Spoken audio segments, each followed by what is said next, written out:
नमस्कार शेतकरी मित्रांनो, अननोन फार्मर 1969 या यूट्यूब चॅनलवर तुमचे पुन्हा एकदा सहर्ष मित्रांनो, आजच्या व्हिडिओमध्ये आपण बघणार आहोत की सोयाबीनची पेरणी झाली, त्यावरती पाऊससुद्धा नाही, परंतु तुम्हाला जर मी दाखवलं तर छान पद्धतीने असं शेत निघलंय. पूर्ण तुम्हाला व्हिडिओ दाखवतो. हा मित्रांनो संपूर्ण जो प्लॉट आहे, म्हणजे ती समोर तुम्हाला नाली दिसत आहे, असा पूर्ण हा 3.5 एकराचा प्लॉट आहे मित्रांनो. आणि या 3.5 एकरामध्ये आपण पहिलं तुरीची लागवड केली, म्हणजे ठिबकवरती तूर काढली, आणि त्यानंतर आपण सोयाबीनची लागवड केली. मित्रांनो, हा जो पेरा आहे हा आहे 17 जूनचा पेरा. आता झालं असं की आमच्याकडे चांगला पाऊस होता. मागच्या महिन्यामध्ये अवकाळी पाऊस झाला, त्यामुळे जमीन चांगलीच ओली होती. आता मी तुम्हाला एका ठिकाणी उकरूनसुद्धा दाखवेल की कशा पद्धतीने अजूनही जमिनीमध्ये किती ओल आहे. आता इकडे तुम्ही बघू शकता, मी दाखवतो तुम्हाला. आता एवढी ओल हटली आहे मित्रांनो एक 3-4 दिवसामध्ये, परंतु आता तुम्हाला खाली अजून दाखवतो. तुम्ही बघू शकता की जेवढंही खाली जाल कोरडी माती नाहीच आहे. म्हणजे पूर्ण जरी असा हात जरी तुम्ही पकडला एवढा, तरी एवढ्यापेक्षा जास्त जमिनीमध्ये ओल होती. आता एवढी ओल असल्यावर पाऊस थोडा यायचा, एक शिपका सापका यायचा, आणि जमिनीची माती, वरची माती आणि खालची माती एकत्रित व्हायची. म्हणजे असं वाटायचं की जमीनमध्ये पाणी ती लेवल झालेली आहे, परंतु जमिनीचं पोट काही अजून भरलेलं नव्हतं. मग आता करावं काय, दिवस उलटून चालले आहेत, अजून पेरणी लागायची बाकी आहे. मग धाडसी निर्णय घेतला गेला मित्रांनो. मी धाडसी निर्णय घेतला की आपल्याला पेरायचंच. सगळे लोक किंवा सगळे जे आप्तगण होते ते सगळे म्हणायचे की तू पेरून हे होईल जाईल, म्हणजे निघणारच नाही बियाणं. आणि मलाही भीती वाटायची, परंतु मी म्हटलं की जमिनीमध्ये जर आपल्या एवढी मोठी ओल आहे आणि वरून जर बी एवढं पडलं मित्रांनो, इकडे तुम्हाला दाखवण्याचा प्रयत्न करतो की एवढं जर आतमध्ये जमिनीत बी पडलं, त्यानंतर खाली ओल आहे, ते जर एकदा निघून आलं, म्हणजे पाऊस जरी नसला तरी ते निघून यायला पाहिजेत. कारण जर एवढं जर पडत आहे तर त्यानंतर जर ते निघून आलं तर त्याला खाली मोठ्या प्रमाणात ओल आहे. एकदा जर बियाणं वरती निघून आलं तर त्याला 8 दिवसही कुठलाही प्रॉब्लेम होणार नाही, असं माझं म्हणणं होतं.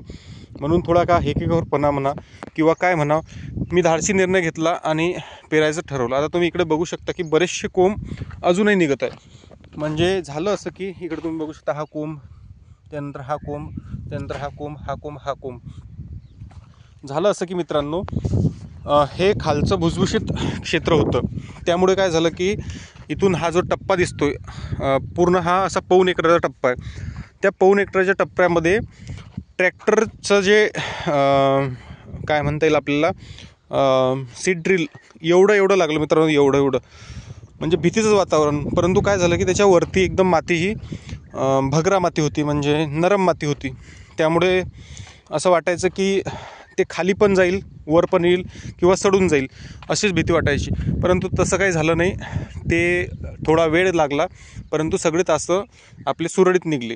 आता तुम्ही इकडे बघू शकता की वरच्यापेक्षा खाली चांगल्या पद्धतीनं ही सोयाबीन निघून आलं आहे. आणि आता आजची समजा 23 तारीख, 18ला थोडासा पाणी पडला होता, 19ला थोडासा, म्हणजे नॉर्मल वरचं माती थोडीशी फक्त ओली होईल एवढाच. त्यानंतर याच्यावर पाणीच नाही मित्रांनो. तर तुम्ही बघू शकता की छान पद्धतीने हे सोयाबीन निघून आलं. आता याचं कारण काय, पहिली गोष्ट हीच, जमिनीमध्ये प्रचंड प्रमाणात ओल आहे. एकदा का बियाणं वरती आलं की त्याला कुठल्याच प्रकारचं काम नाही आहे पावसाचं, कारण खाली जमिनीत ओल आहे. आणि दुसरी गोष्ट वातावरण. आता वातावरण ढगाळ, 8 दिवसापासून मित्रांनो असं ढगाळच वातावरण आहे. पावसाचं असं वाटत आहे की पाऊस येतोय, परंतु पूर्ण काळशार ढग असल्यावरही पावसाचा पत्ताच नाही मित्रांनो. त्यामुळे तो एक फायदा झाला, नाहीतर याला पाणी सोडावं लागलं असतं. आता तुम्ही इकडे बघू शकता की छान पद्धतीने असं दाट असं सोयाबीन निघलं आहे. इकडे पण ही दाखवण्याचा प्रयत्न करतो. आता कुठं काय झालं आहे मित्रांनो, कुठं एकदम सीड खाली गेलं असेल तिथंच फक्त फटका बसला, नाहीतर जेही सोयाबीन जमिनीमध्ये गेलं आहे ते सगळं सोयाबीन मित्रांनो निघून आलं. कुठल्याच पद्धतीने आपल्याला मधात नळी लागणे किंवा ह्या गोष्टी झाल्या नाही, कारण माती आणि वाफ चांगल्या पद्धतीने होती. आता जे इकडे आपण कोपऱ्याला येत आहे, इकडे जो फरक तुम्हाला दिसत आहे, हा फरक बियाणं सोडण्याचा आहे मित्रांनो. आता इकडे पहा, थोडं पतलं दिसत आहे, हा बियाणं सोडण्याचा फरक आहे. बियाणं इकडे कमी पडलं. सुरुवातीला जे सेटिंग केली असेल त्या सेटिंगमध्ये ते बियाणं एकरी 18 ते 20 किलोचंच असं पडलं असेल. कारण बरंचसं जे आपल्याला सोयाबीन आहे ह्या 2 वयामधलं की निघताना दिसत आहे किंवा बरंचसं निघलं नाही आहे अजून. आता इकडे तुम्ही कोंब बघू शकता की बरेचसे कोंब निघत आहे. आणि जे कोपऱ्याला हे आहे म्हणजे इकडे पावसाचाही थोडा कमी असते, म्हणजे झाडं वगैरे असतात त्यामुळे तिथं ओल कमी होते. असं काहीचं नाही, तर कुठलाच फटका नाही आहे. 3.5 एकराचं पूर्ण प्रॉपर इथं झालं आहे. बियाणं सोडताना मित्रांनो एकरी 22 किलो सोडलं, कारण याच्यामध्ये तूर आहे. लोक तूर नसली तर 25 सोडतात, 27 सोडतात, 30 सोडतात. आपण 22 किलो सोडलं तरी आपलं सोयाबीन व्यवस्थित निघलं मित्रांनो. आत्ता मेन मुद्दा आहे तो की शेतकऱ्यांनी अजून पेरणी करावी की नाही करावी.